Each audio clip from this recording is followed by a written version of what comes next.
अतना पावे आहारा के 8 कट्ठा तहरा नवे राज करबू धन अतना पावे पटना के 5 कट्ठा तहरा नवे का बुझल ले जा ठंडी कम पे का सब बुझता नहीं।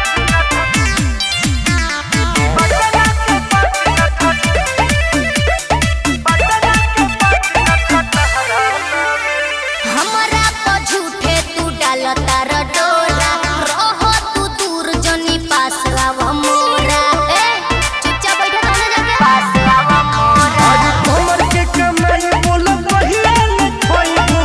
ढली उमरिया तो बड़ा पछतइबू तारा का दिक्कत बा कि हम जाना तानी दे देब तू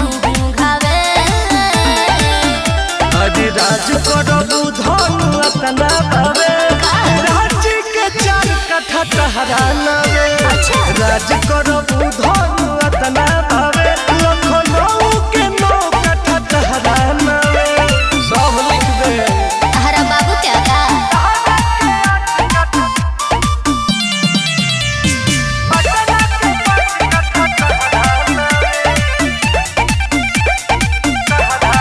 पूरा ना होई तोहर कौनो उम्मीद हो बैठ के नाच देखो छोड़ा अपन जिद हो ए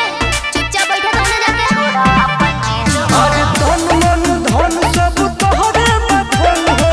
धोखा न दिहे कबो पी के आए रन हो तारा का दिक्कत बा टुन टुन याद लगला बुद्धि लगावे अरे राज करबू धन अतना पावे दिल्ली के 10 कट्ठा तहरा नवे राज करबे धन अतना पावे